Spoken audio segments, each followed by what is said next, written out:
Japan के नाम पर झांसा। मोदी सरकार इन दिनों जापान के नाम पर माहौल बनाने में लगी है। सरकार ये प्रोपेगेंडा कर रही है कि भारतीय अर्थव्यवस्था जापान के बराबर हो गई है। आइए जरा इस प्रोपेगेंडा की हकीकत को समझते हैं। जापान की जीडीपी 4 ट्रिलियन डॉलर है, लेकिन उसे 10 करोड़ लोगों के बीच इस पैसे को बांटना है। और भारत की जीडीपी भी 4 ट्रिलियन डॉलर है, लेकिन भारत को ये पैसा 150 करोड़ लोगों के बीच बांटना है। अब आप बताएं, भारत जापान का मुकाबला कैसे कर सकता है? दूसरी बात ये कि भारत में प्रति व्यक्ति आय मात्र 2500 डॉलर है, जबकि जापान की प्रति व्यक्ति आय 35,000 डॉलर है। साफ है कि जापान का मुकाबला करने में भारतीय अर्थव्यवस्था को 100 साल लग जाएंगे। यहाँ ये बात भी याद रहे कि दुनिया की 194 बड़ी इकोनॉमी में भारत 143वें स्थान पर होता है, यानी कई अफ्रीकी देशों से भी पीछे। यहाँ एक और बात नोट करने की है। दरअसल भारतीय अर्थव्यवस्था बढ़ी नहीं है,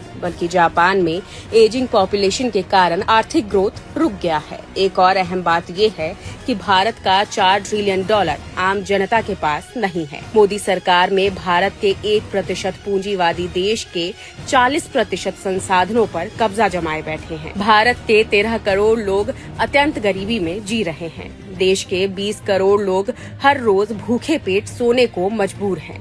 45 करोड़ लोग बेरोजगार घरों में बैठे हैं। देश के 80 करोड़ लोग 5 किलो सरकारी राशन पर जीवन गुजारने पर मजबूर है। और मोदी भारत को जापान बनाने का झांसा दे रहे हैं। जापान के नाम पर झांसा। मोदी ने देशवासियों को बुरी तरह फांसा।